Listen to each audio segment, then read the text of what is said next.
Welcome to Growing a Fruitful Brand, where we discuss how to create and grow a brand that makes the world a better place for you, your customers, and your employees. I'm Ben Luters, founder and art director of Fruitful Design and Strategy, and this is my business partner and brand strategist, Raj Lula. And today, on the podcast, we're super excited to have Dr. J.J. Peterson in the room. Thank you for having me. I'm very excited to be here. You did it on the first try. That was I know, impressive. all that buildup, and it was...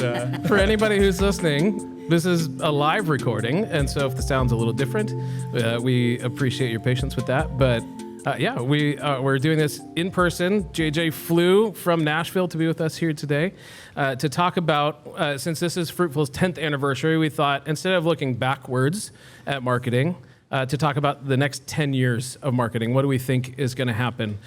So JJ, why don't we just start with that question? The world has changed a lot in the last few years. We're seeing new technologies crop up and everything. What do you think the next 10 years looks like for marketing? I think in the next 10 years, marketing is dead. So good night, everybody. Thank you. It was wonderful. We had a good run.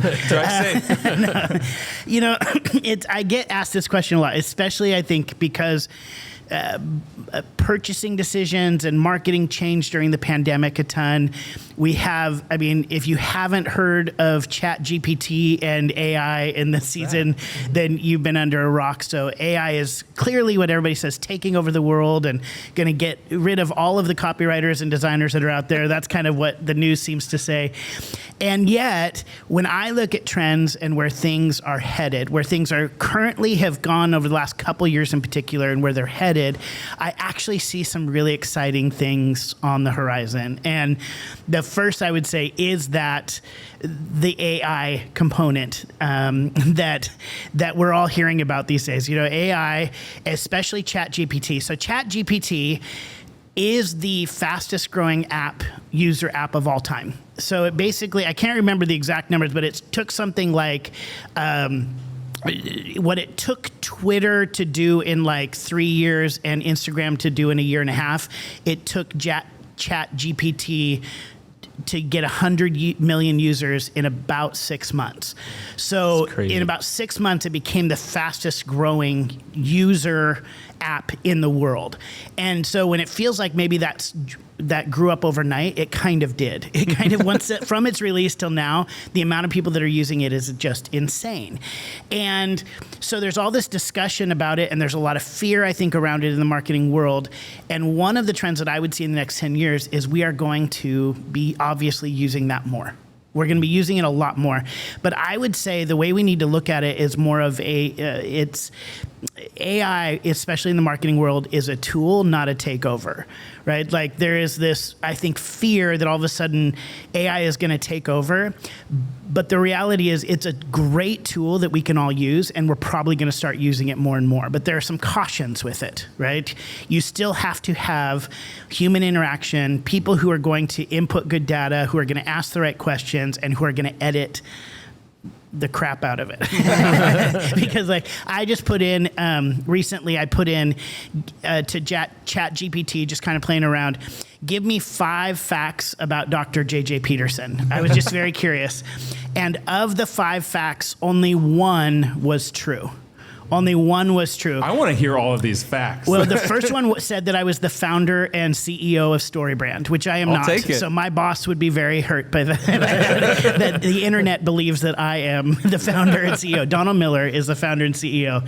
A second one said that I worked for a brand called Keep, and I was the head of their talent and development, which I spoke at a conference with the person who was in charge of talent and development, but they said I worked there.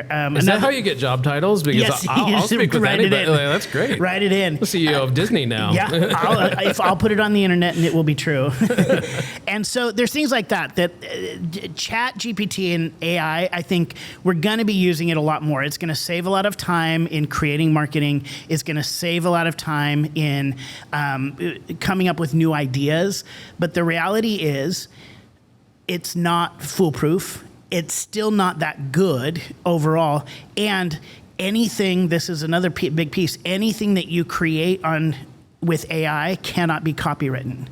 So if you create an image, if you create a design, if I go into Chat GPT or any kind of AI and I say, help me design this image, and then I use that image in something I'm selling, it cannot be copywritten. And so there's a lot of stuff that people are not really thinking about when it comes to this. There's this panic. But I will say, I think one of the biggest things we're looking at in the next 10 years is how we are going to begin automating a lot of the beginning phases of creativity and sparking brainstorming in the world. I've already seen, like, in Photoshop and stuff, you see they're bringing all these AI tools in, and they're like making all of the most boring parts of my job like so easy. And it's like, I'm going to be saving so much of my time in designing and being able to spend it in actually being creative and coming up with better concepts than, trying to cut people out of photos meticulously, Yeah, so let's talk about what those kinds of things are, because we're not just sitting here in ChatGPT and designing all of your work. We've got Jason Rothfuss from Red Fox Consulting in the room here tonight, and I remember when you were designing his logo, one of the things you have to do is draw a fox. That may seem super straightforward, but are you drawing a fox on a rock? Are you drawing it? It's not the Dr. Seuss book. This Don't worry does sound about like a Dr. Seuss book. But are you drawing it? Face on? Are you drawing it? Pouncing? There's so many different. And we explored all of those poses for Jason's logo. Yeah, I mean, there's so many different ways that you can sketch it, and so if you ask the AI, hey, give me 10 different poses of a fox, that at least starts that brainstorming process. But you wouldn't use any of that material in the end product. It's just like, it helps you get that spark going. Yeah. Yeah, and I think it's a great tool. I just don't think it's like a takeover. It's not. It's still. You still can't just turn over your marketing to it. And the other next piece, I would say, in the next 10 years that we're going to look at, trends that are going to happen is really, I think the companies that are going to get ahead are the companies that actually are more human yes. in many ways, right? In that what's going to happen with AI and people who use it poorly by just putting a bunch of noise out in the marketplace is really, we're going to be inundated with more and more noise in the market, right? More emails, more ads, more things are going to be going out all the time. The ones that are going to be able to cut through are the ones that actually treat people like humans instead of a number and actually have clear messaging to them. And that's what's going to win in the marketplace, because I do think we're about to enter an age where we're just going to be inundated on a whole new level, and most people's brands are going to diminish in that noise. But the ones that I think will cut through will be the ones that are humanized, the ones that actually treat people like humans. In fact, there's a whole bunch of statistics right now that are out there that really reinforce this. One I just read was about how 85% of people who are engaging in customer service right now are done with AI. Like, they're just over it. AI can be a tool that you can use in customer service in really powerful ways, but they are all now saying, I want a human. I want to be treated like a human. Don't treat me like a robot by making me talk to a robot. Yeah, who here would prefer to talk to a human on customer service? Yeah, I may not want to wait 30 hours, but... Yeah. And so it's things like that. I think we're going to see a little bit of a season of inundation and people experimenting with AI and getting more things out in the marketplace, which is going to be frustrating and overwhelming for customers for a while.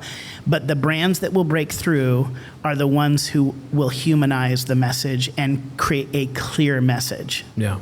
I think Google's announcement about how they're handling AI shows that this is going to be the case, because, in Google's kind of counterpoint to ChatGPT, when they were talking about Bard and the future of more natural search, they were referencing exact sources. And so they were referencing blogs that were written by real people or stuff that was written by the National Park Service, because the more content is written, especially the more junk content is written, the more valuable that actual expertise is going to be, the actual experience is going to be, actual opinion is going to be, because that's something that a predictive language model can't serve us. Is when a mother of 4 visits a national park with children who are, under 10, which one should we do so a kid doesn't fall into a canyon? You're most likely to hear that from another mom rather than from AI.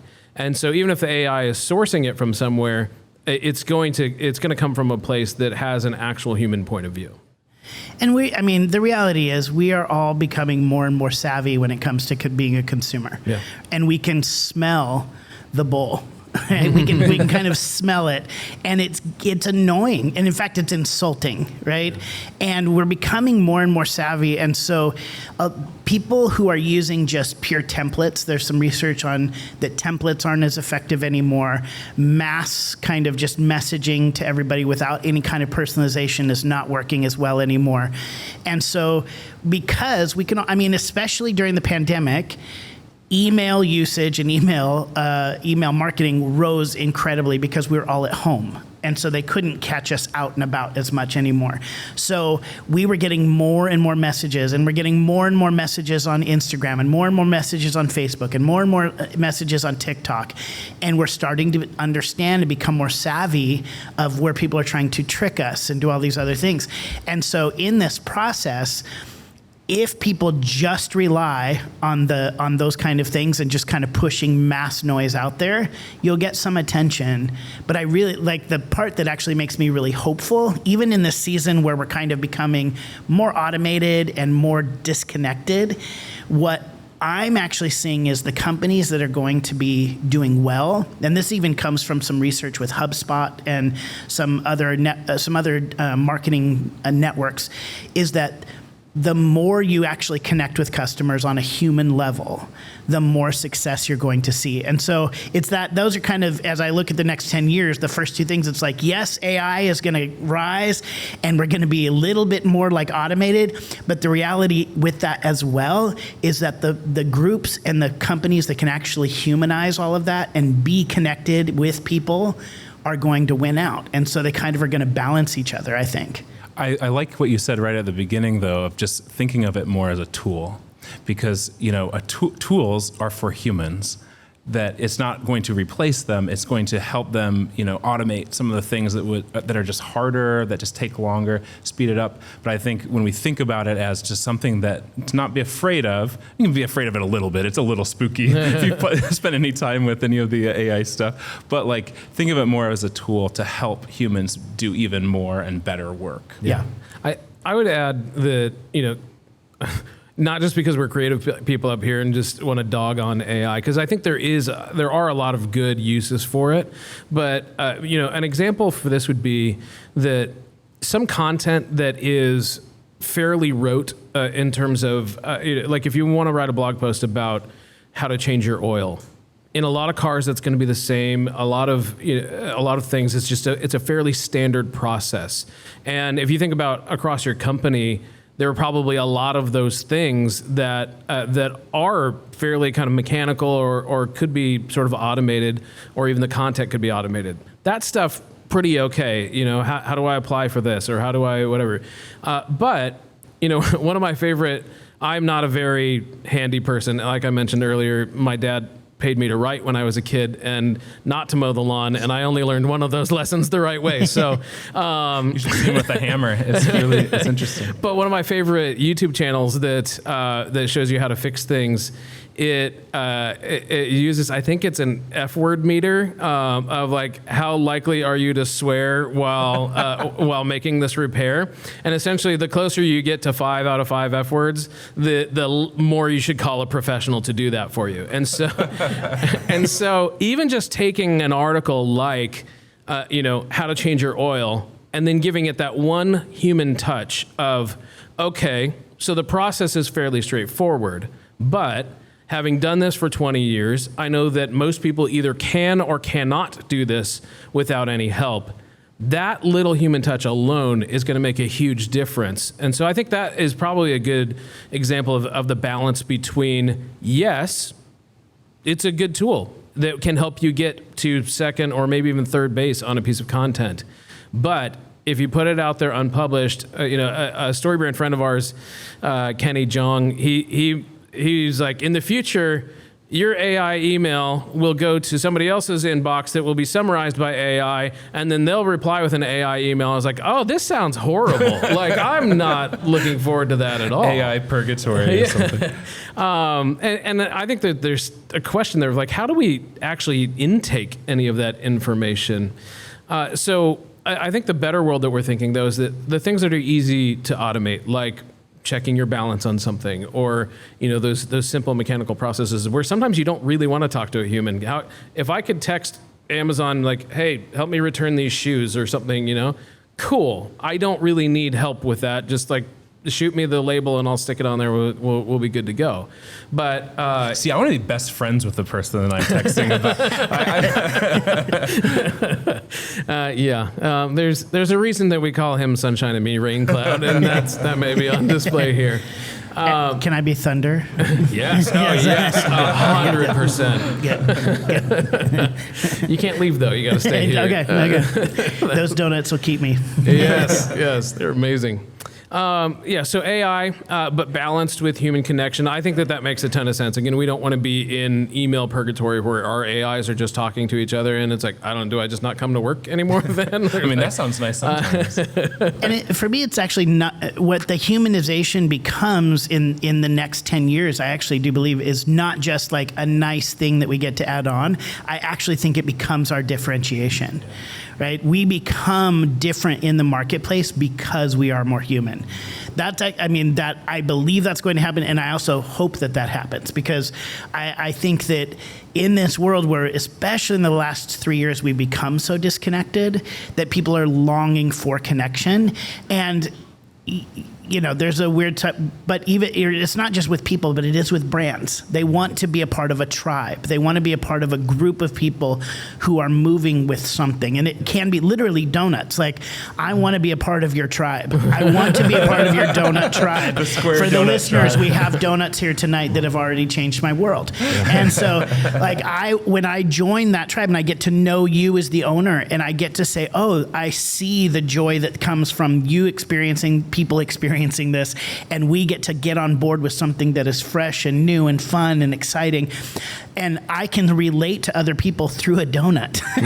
That may sound weird, but it really can become that, and that's different than a corporate donut making machine that we won't name, other names. It's a different vibe, right? That becomes your differentiator in the marketplace. And when you can actually create then marketing and messaging that incorporates that human side of things, not only is that like a good business move, but for just like, as far as quote unquote making more money, but it is your differentiator, I think, in this season where people are longing for that. So that's what I get excited. Like, I do get excited about AI because it's going to save us a lot of time in a lot of different areas. But I also see that there will be a little bit, if I'm forecasting, like Nostradamus. Yeah, that's what we want. Yeah.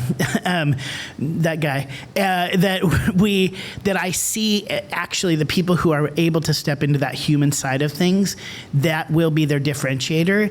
And I honestly believe that the world will be better because of it. And that's what gets me excited about that balance. Yeah. I think a good example of that is in the room, if I may call someone out. Autumn Pruitt from Hardy Coffee is here.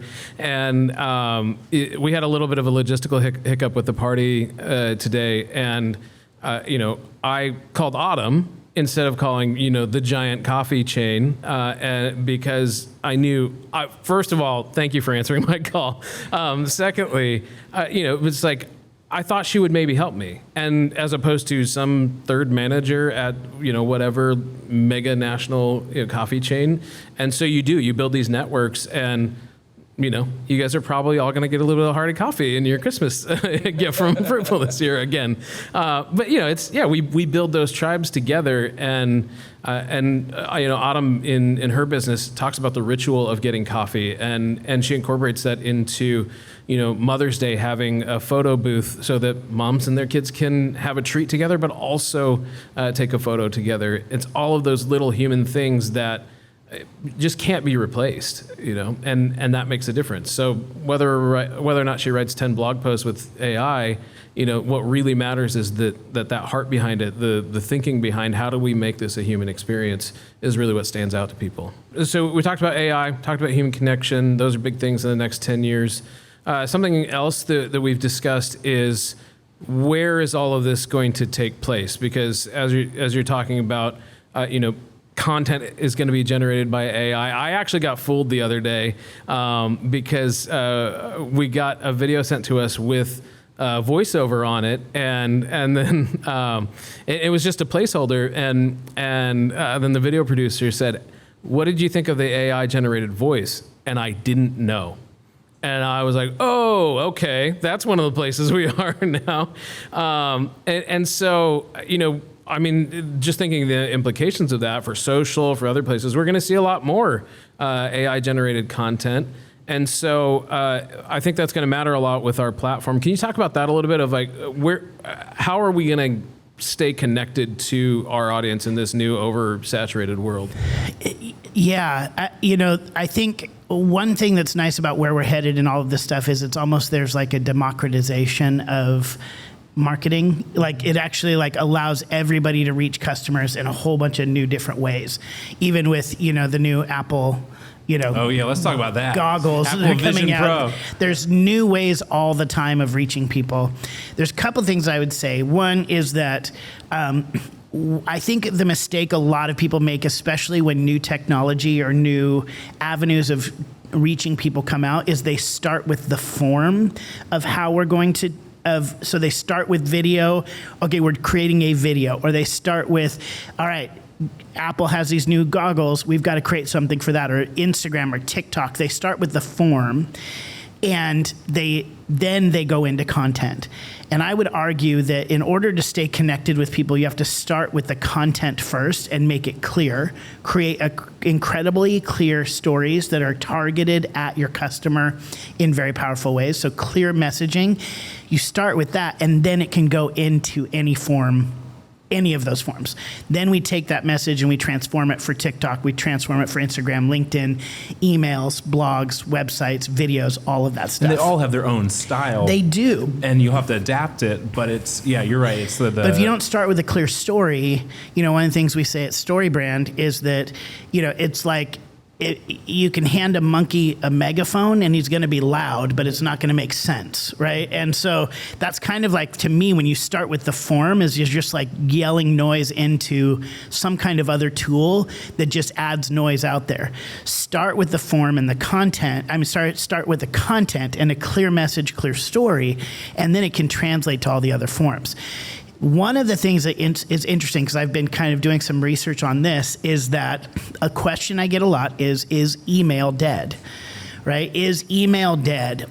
Because we're getting all of these other forms to put content out there. And the research shows that in the past few years and moving forward, pretty much across the board, the answer is no. Email is not dead.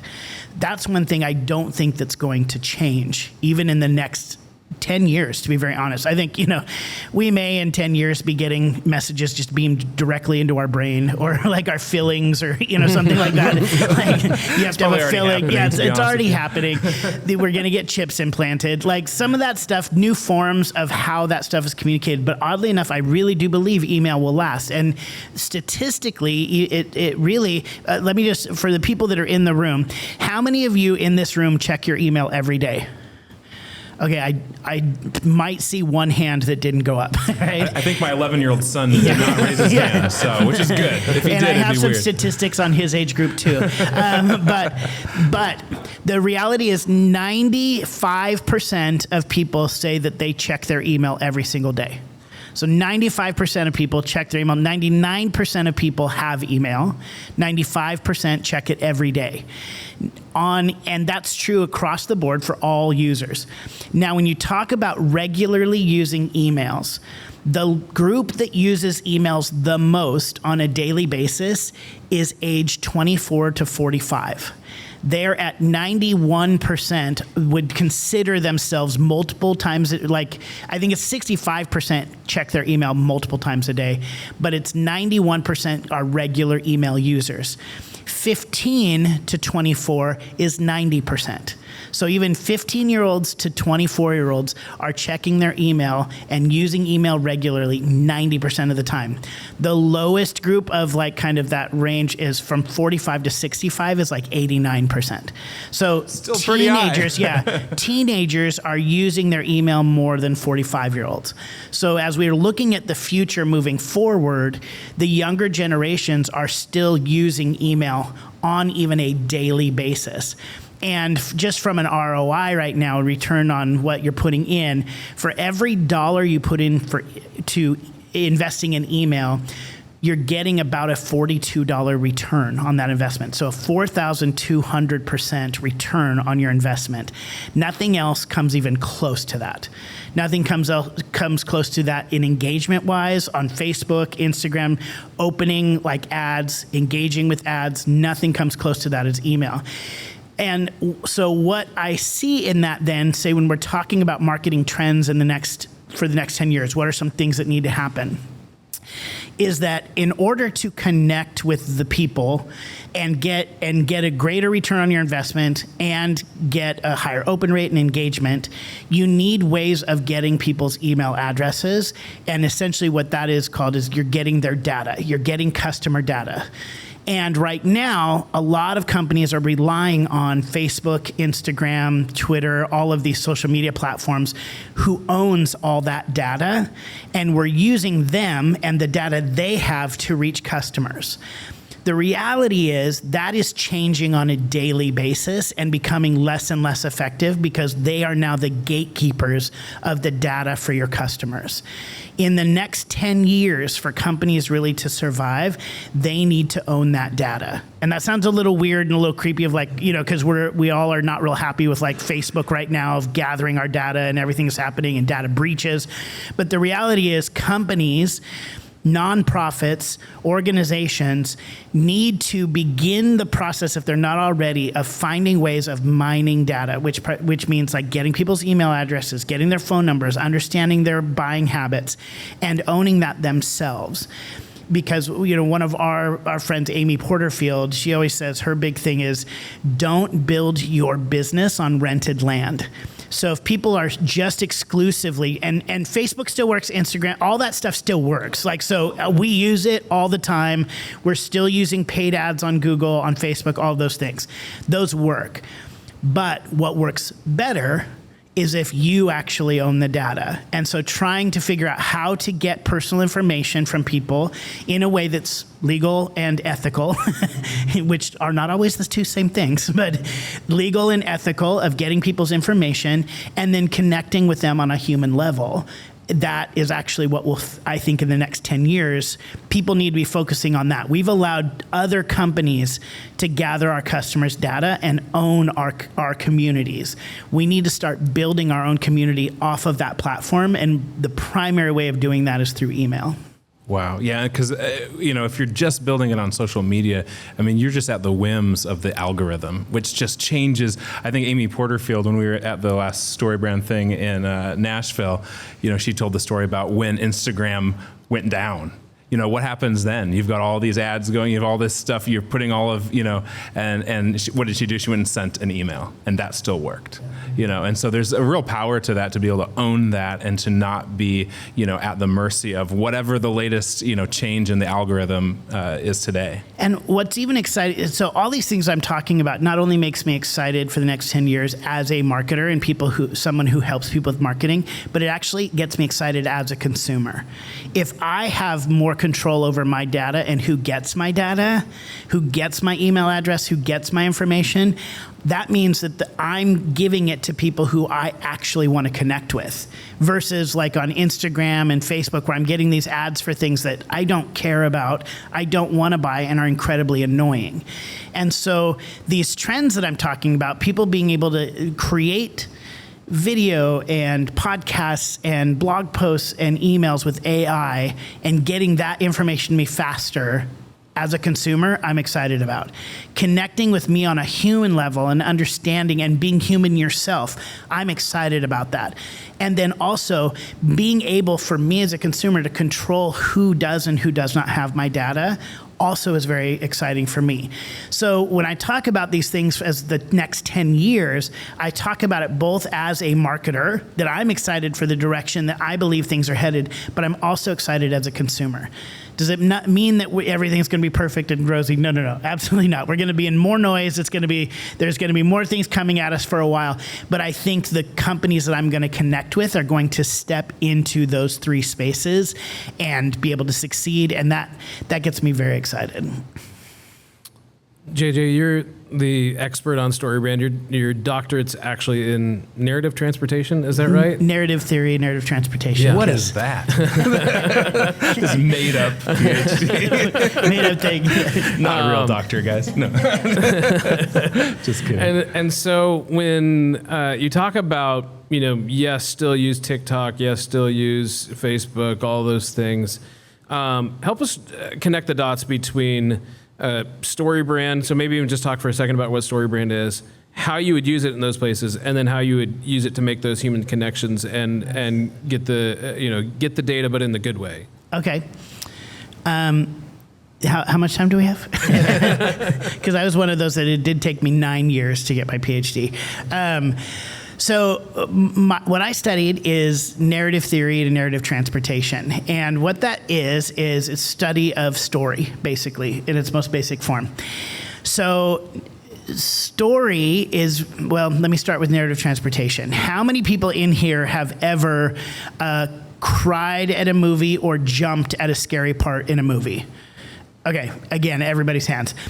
You have, in that moment, whether you've cried, laughed, got scared, got anxious, you've experienced what's called narrative transportation. The story was good enough that you actually put yourself in the story to some degree, right? There was a time, I remember one time I found myself praying for characters that were in a book. Anybody ever done that before? I was like, I've got to get outside. Because there definitely was, you're a little too into this. That's narrative transportation, right? Was it Twilight? It may have been. Come on, Jacob.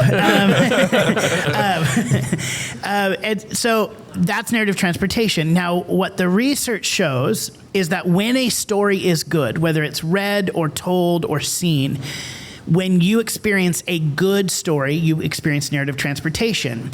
The better the story, the higher the level of narrative transportation that you experience. The research goes further to say that the higher the level of narrative transportation you experience, the more influence that story has on your thoughts and your actions. So movies, books change us. They actually change us. They change the way we think. And ultimately, if they're really good, they change the way we act. Now, the research goes even further to say that not only happens in movies and in books, but it can happen in marketing. It can happen in as little as a tweet or an Instagram post. If you tell a good story, what you're actually doing is helping somebody see themselves in that story. They experience narrative transportation. It has more influence over their thoughts and actions. So what we do at StoryBrand is we actually help people tell good stories. And what I mean by good is that there are actually rules to how stories work. There's actually, story is formulaic. And every story you've ever seen and read that is meant for the masses is actually very similar. It's all very the same. There is a hero who is typically one person who very early on in the story, you know what they want. It's not confusing. You know exactly what that character wants. That has to happen in a movie within the first 9 minutes of the movie for us to be engaged. Then by about minute 12 to 15, that character has to encounter a problem. They have to something has to get in the way of what they want. If there is no problem, there is no story, right? So all of a sudden, this person's sitting at home and everything's fine, and then all of a sudden a meteor crashes to Earth, and that meteor is between him and his girlfriend, and now he has to get to his girlfriend. If he and his girlfriend are just sitting on the couch watching a movie, the whole movie, that's a very boring movie, right? So a character wants something, who then ultimately encounters a problem, and then that character meets a guide, somebody who comes alongside and helps the hero win the day. So that's Obi-Wan Kenobi, that's Yoda, that's Gandalf in Lord of the Rings. That's, you could look at every movie that Mr. Miyagi, right? Any movie you've seen, there's like this older, wiser person who comes and helps the hero win.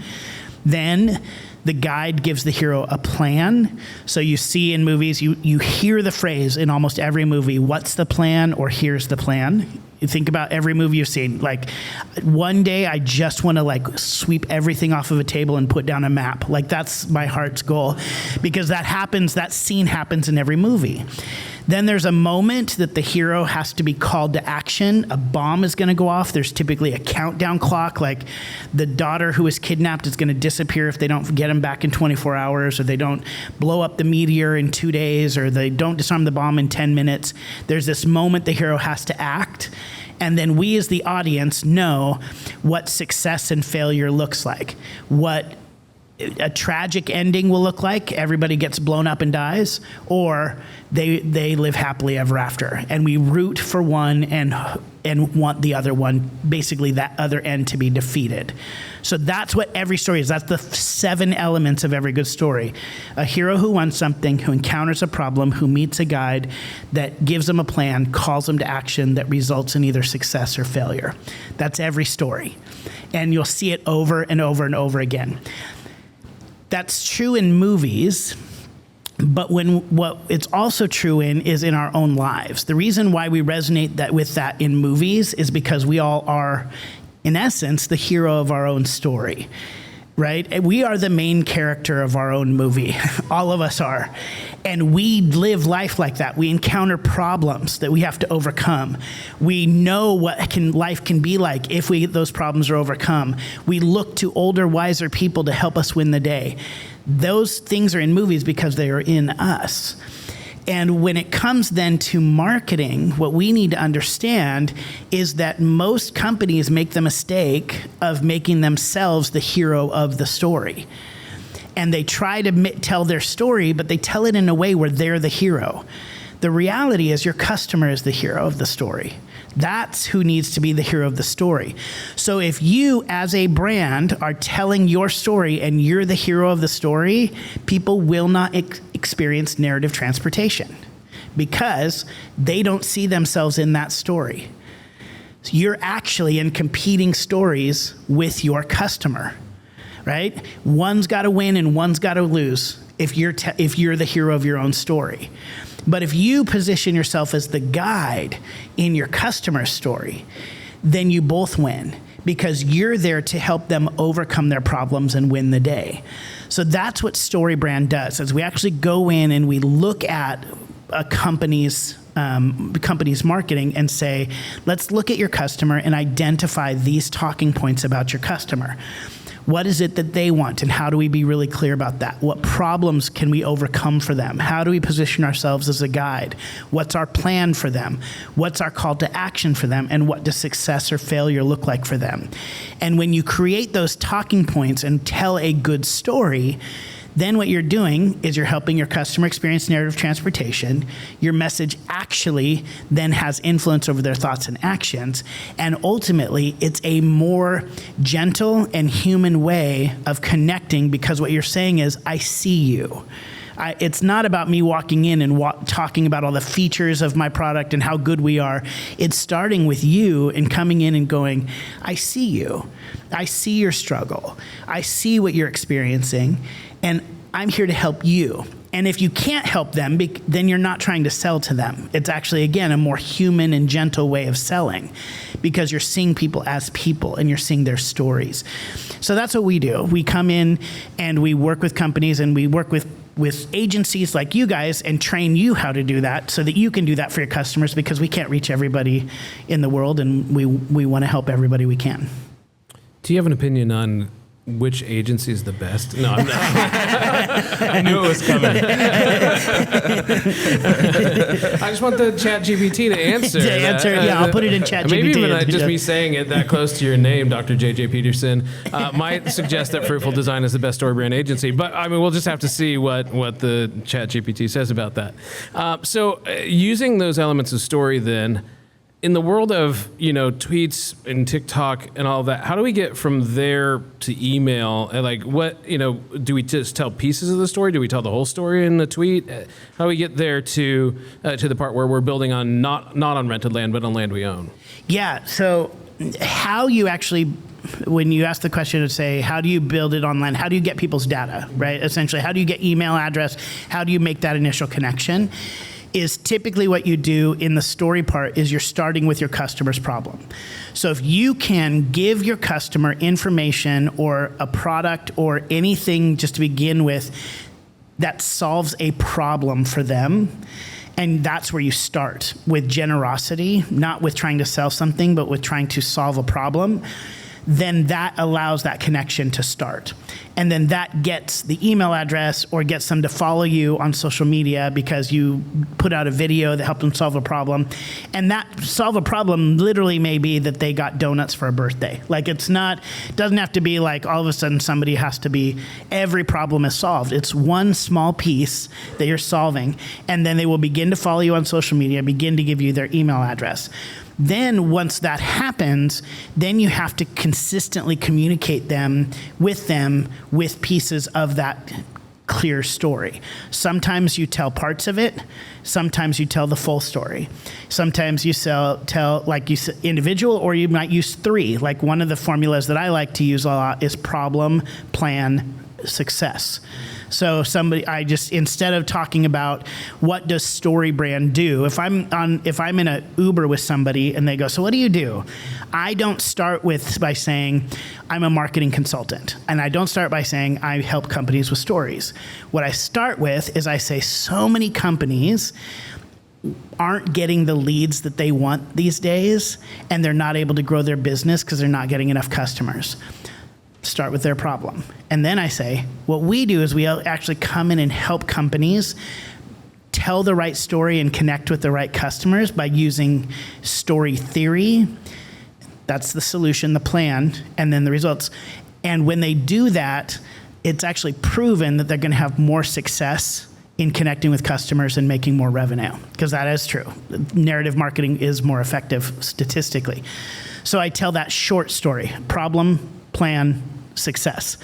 So, and that hooks them, because I don't start by talking about me, I'm starting by talking about their problem. And then they go, tell me more, or they go, here's my card, or do you have a card? Now I have data. And now we go from there. Wow, good job. And when you're having these interactions online, then I know in the StoryBrand world we talk about lead generators. How do you make a lead generator valuable to that audience? So you've connected with them on that problem level, but we're also, like you talked about, we're also savvy now that it's like, I don't want that ebook because you're going to email me forever. How do we make that seem valuable to someone? You don't want it to seem valuable. You want to make it actually valuable, And so in some ways, a coupon, you know what I mean? Like if you're solving a problem by giving me a discount on donuts, I'm there. You see, I'm a little obsessed already. I'm sorry. I'm sorry if I keep using donuts as an example. If the rest of you had food here, I would love you too. But like just by giving actual value. Now, let's say we didn't want to give a discount. We didn't want to give a coupon, but it's like we wanted to send out, say, we wanted to do on Instagram or something like that, talking about 5 different ways to use donuts creatively. This is like, like one might be use a Dash waffle maker and make walnut, day-old donuts into waffles. And we start like doing something, it's actually kind of magical. But let's say we start doing that on social media, right? We just start doing one tip or something like this. Here's something you can do here. Here's something you can do here. Here's something you can do here. Or educating about what it means to be gluten-free and still have a great taste. All of those kind of things. Those are things that start to solve a problem for somebody. If I'm then interested in that information on a more regular basis because you've started solving a problem, giving me value ahead of time, I then am willing to give you my email address. We all know people are going to email us as soon as we give them our email address. That's not a surprise anymore.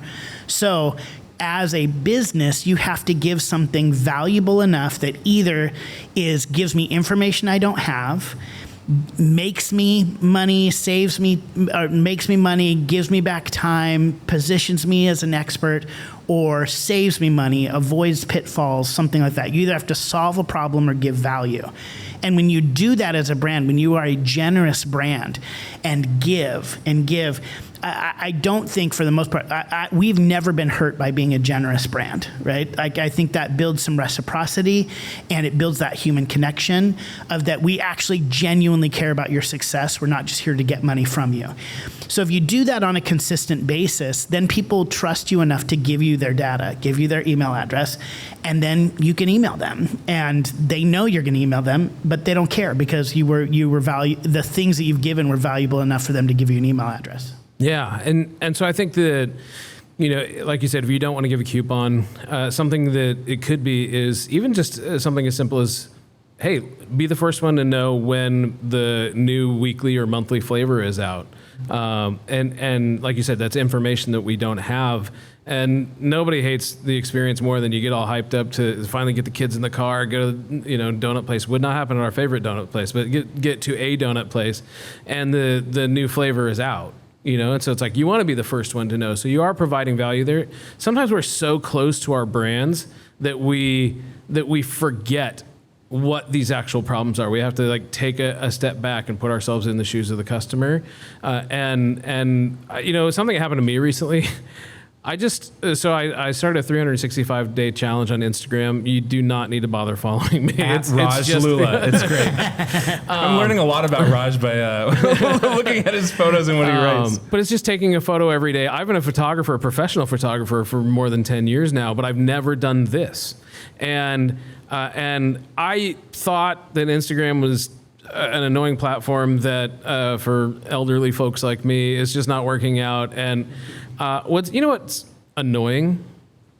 I went from 400 views in the 30 days prior to when I started to almost 1,300 views when I started posting every day. How annoying is that? That it works, yeah. And so I know that you go to work every day and that you eat, sleep, and breathe your customers' problems, and so you feel like you talk about it all the time, but you probably don't.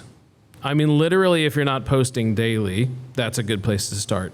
If you are not sending an email every week, or sometimes more than one email a week, I mean, the average open rate on email is somewhere, depending on your type of organization, is anywhere between 10 and 30%. So you could send 3 emails a week, and it's unlikely that anybody on the list is going to open all 3.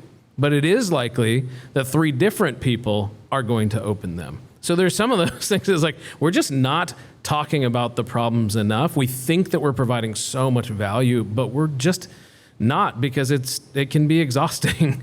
And this is a way that we can use some of these tools that we talked about of hey, give me an idea about the next 10 emails to write. One of the things that we do with the StoryBrand brand script is that we take every section of the brand script, so there's 7 sections on the brand script, and we will brainstorm with you 20 to 30 different headlines for each thing. If you get to the end of that, do 30 for each box, that's 210. That's more than 4 years worth of emails if you just do 1 a week. That's how math works. But so, and if you did 2 a week, it's still going to last you 2 years, and you're still always talking about how what your customer's problem is, what they aspire to, the plan that you have to help them get to a solution, what the solution is, calling them to action, what success looks like, what failure looks like. You're always doing that. You're not having to make up, those really awkward. It's Mother's Day, so it's probably time to consider your tax preparation. It's I don't know how these things are connected, but I felt like I had to write this email because it was the second week of May. So you really can not talk about your customer's problem enough, even though you feel like, again, every day you sleep, eat, and breathe these things. you actually have to say it. And the sad but true thing is, and the great thing is also that it works.